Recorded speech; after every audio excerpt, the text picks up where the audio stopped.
Well, hello there guys, my name is Agrippa Maxinius, and I'm here to guide you through a short tutorial on Libertad or Muerte. I want to make sure that you guys understand what you're doing and at least get a basic grasp of how to approach this game. You know, this is definitely a very different game to a lot of war games. It's based on Wars of Independence, and Wars of Independence take a lot longer to actually get started than just a basic war. And that certainly is the case with this game. So let's jump in and take a look. So already the game lets us know the key regions that we need to win the game. Now I want to make sure that you understand that this game is built on victory points. So the more victory points you have, the better. And if you have more victory points than your opponent, you win. You don't necessarily have to grab every single of those locations, but it helps to win instantly. Now, you're going to be drawing cards every turn, and in this particular card, the Junta Suprema de Caracas, it's essentially a supreme board that is formed in Caracas to establish independence. And as you can see there, it gives us 2 victory points, and it also increases the tension index. So you may see this tension index as the road to war, and pretty much the support from one side or another from the general populace, the people as a whole. So we also got 2 additional cards over here, and as you can see, some of these cards can be played with a minimal tension index of 8. What that lets us know is that the people will only revolt in these provinces in Venezuela when we get a tension level of 8. So obviously that lets us know we want to increase the tension level. Several ways to do that: obviously drawing cards, having battles, taking locations. This is all important. One thing that I think really confuses people when they look at the map is they go, where are my armies? Oh my goodness, I don't have anything here. So please understand, this is a war of independence. Your people have just declared independence. They have no armies, they have nothing. We don't even have militias. But this is a good time to show you where the enemy is and how to tell essentially how large the enemy force is without engaging directly in combat. So we can see right here that the Royalists, they have 2 stacks, which lets us know that's going to be probably 2 groups of troops, potentially a general unit, which is going to boost morale, and a troop, as well as an additional troop here. For sure, we couldn't attack Coro right now and do very well. We're in the card draw phase, so let's go to the next phase of the game, which is the reinforcement phase. Now, you don't get to control the reinforcement phase. I'll explain that more in depth here, but we currently got a Marquis del Toro card, which is going to give us our first expedition, essentially our first military group here in Caracas.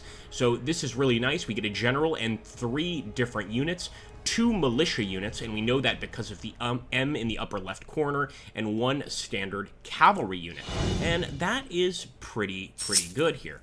So we're going to go ahead, we're going to also gain some resources, and now we're in the maintenance phase.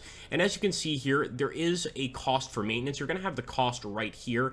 For 4 units in this particular region, the cost is 1. That's not too bad, and this does change depending on the amount of units you have or even the region you're in, but this is actually pretty good. So let's go ahead and accept, and now we're in the purchase phase. So this is what I was telling you about reinforcement and not being able to necessarily control it. Right now, we can purchase some units, but we have a limited amount of resources here. In fact, we only have 4 resources.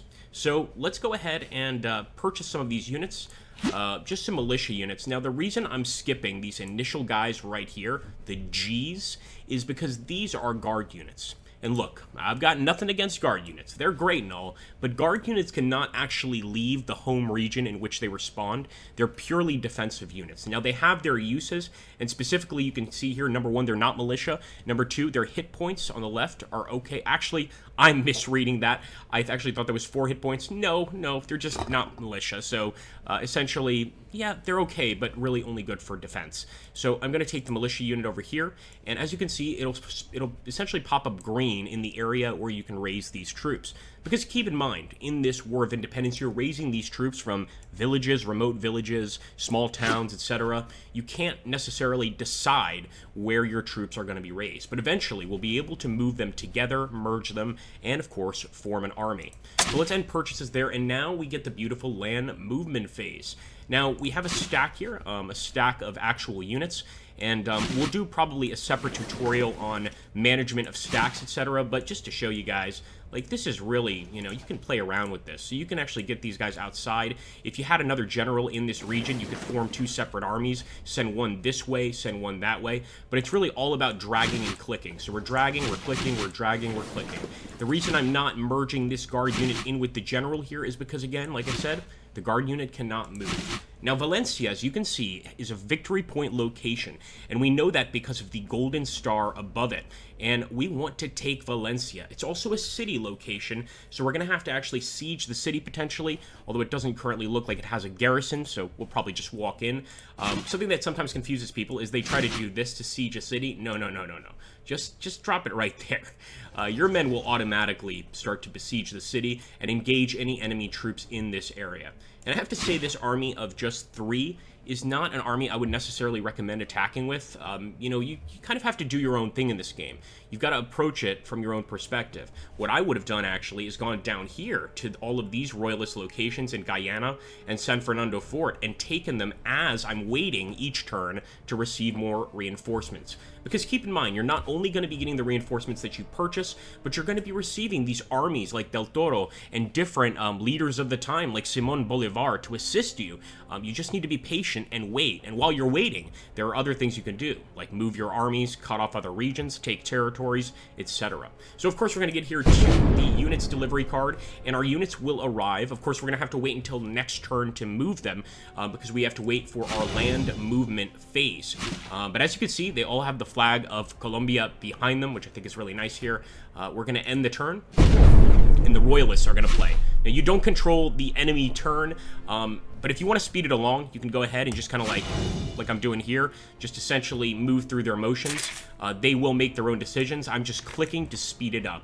If you want to take extra time to actually look at the cards, then of course just don't click. So the Napoleonic invasion of Spain has actually given us 1 victory point to us, and has also increased the tension index. So the monarchists, of course, are very afraid that because of this war, they're going to lose power over their colonies. Now, this is letting us know that a Spanish fleet blockades the Patriot ports of Venezuela. It lowers our resources by 1 and actually increases the monarchist victory points by 1. There is a naval combat aspect to this game and to a lot of Babylon Digital's games, but we're not going to be focusing on that in this tutorial. Again, this tutorial is really just very basic, straightforward, to get you guys into the game and to get you guys understanding essentially what you're doing and what the real goals are here. So back to us, the Patriots, and let's see if we draw any new generals. That would be nice, but I think we're gonna have to wait just a little bit. And we are getting Brigadier General Baraya. We're also declaring independence for Venezuela, guys. So let's go ahead and drop this. The Venezuelan National Congress meets in Caracas to replace the Supreme Board and draw up a constitution. Beautiful. All right, so this is the creation of the First Republic, essentially, and just letting us know that now Venezuela is going to be led and independent here from the rest of the country. Whenever you see this screen where you're unable to actually see the next button, just press enter to go ahead and bypass it. So let's do that. Pressed enter, and what happens is Del Toro, and actually in history, is assassinated, killed, and so Miranda takes over. And here we go, we've got Miranda as our new general. And I did a little something here to show you guys the importance of the politics in this game. Now, it didn't actually happen, we got very, very lucky, but it usually does. And that is that I took Miranda, and I didn't take Miranda, I took our original general that was killed, and I moved him into Valencia. And what happens in Caracas, you are only going to know this once you actually play the game and understand the history behind it, is that there is a royalist prisoner uprising here. Now, thankfully, we didn't even have a battle. It looks like our guards were able to tamp that down, but this just goes to show you about knowing the importance of the history, and of course, every time you play the game, you're going to learn a little bit more. Now, to wrap up this tutorial, I'm sure everybody wants to know, come on, Agrippa, enough talk, we want to get into a fight, we want to get into a battle. So we are going to get into a battle here, but probably not a battle that we're going to be able to win. And by the way, once again here, we can see that we are getting additional troops arriving, in this case, just a general. But what we can start doing is actually merging this general with all of these troops in Venezuela and before creating another army. You don't just want to put all your guys into a huge doom stack. In fact, some regions, as you move into them, you'll see they have a penalty for a certain or too many forces. So we don't necessarily want to just, run in and just make a massive army, although it's not a bad idea to have some pretty beefy armies around. As you can see here, I've gone ahead, I've merged all these troops together. Don't worry, the general is still in command, but he's not going to be able to move this turn because he's already used all his movement points up. And of course, movement points are a big part of this game. Pretty much if there's a road going on, which there's very few roads in this particular map, you'll be able to move 2 tiles. If there's just standard territory, 1 tile, but this depends on the kind of unit. So for instance, cavalry, they can go quite far, as you can see here. In fact, I think even the cavalry would be able to help us attack Goro here. So that's what we're going to do here to get into a battle. And I want to take a look at these units so you guys understand what's going on.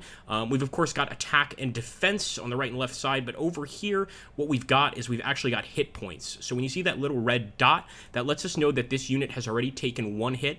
He's got 2 left before he's completely destroyed, but even before that, he could rout. In fact, this white line behind our units shows that they're already kind of shaken. Their morale is not the best. Let's face it, the revolution or the War of Independence has just begun, so of course they're not exactly too excited to get into a fight. But nonetheless, we're going to attack Goro, and a lot of people make the mistake again of going over the building. You don't need to do that. We're just going to go ahead and drop it here.